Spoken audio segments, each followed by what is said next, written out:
This question is asked in GATE 2002. What's the question? Dynamic linking can cause security concerns because. So they are saying that because of dynamic linking there will be security concerns. So actually the question should have been dynamic linking will cause protection concerns. So memory has to, protection concerns means this.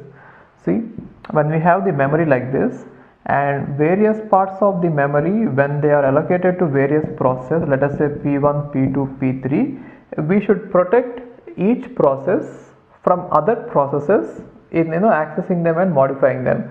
So we should not let, so what happens is in many of the cases earlier in mainframes, each process will belong to a different user. When one user is running the process, other user can say that he wants to run his process, but he could try to access this process and corrupt it, right?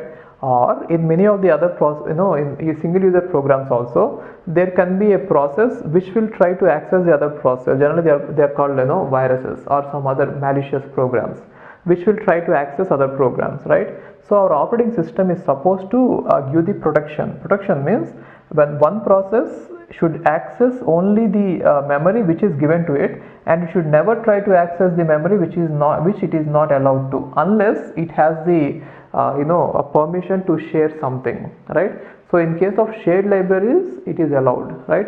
And therefore if there is no external references at all, which means if there is no external reference and everything is present in the process address space, there is no concern about protection, because we can have simple things like what is its base register. Base register will contain what is the starting address, and limit register will contain what is the end address, right? And then we can restrict the process to access only the addresses between these two parts, and whenever the process try to access something else other than this, we can catch it using the hardware. But then if there is dynamically linked libraries, then what happens is a process at some point of time, it might ask us to give the access to some other code which is present in somewhere which is not in its own memory. Then at that point operating system should be very, very careful, because sometimes it might ask the access to other process which you should not allow.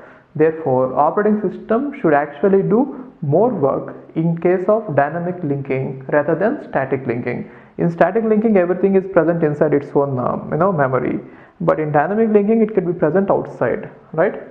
So now see this, dynamic linking can cause security concerns because security is dynamic. I never heard about it. What is dynamic security? And second thing is, the path for searching the dynamic libraries is not known till the runtime. Yes, so we don't know what it is going to ask. So only when the runtime, when we come to know about it, we should take the measures right then. So that is why it is a bit complicated. Linking is insecure. Linking is not insecure. If done properly, linking is efficient, right? Cryptographic procedures are not available for dynamic linking. Why do we need cryptography for dynamic linking? Cryptography is used when a message is sent, right? So it is not done. Cryptographic measures are never required for dynamic linking, because cryptography is for sending messages and receiving messages. In dynamic linking there is no message passing, isn't it? So it is not the answer. So only reason why dynamic linking may not be secure is we don't know what a process is going to ask until we have the runtime. So earlier, if you know it beforehand, we could take good measures. So it is a bit complicated. Okay.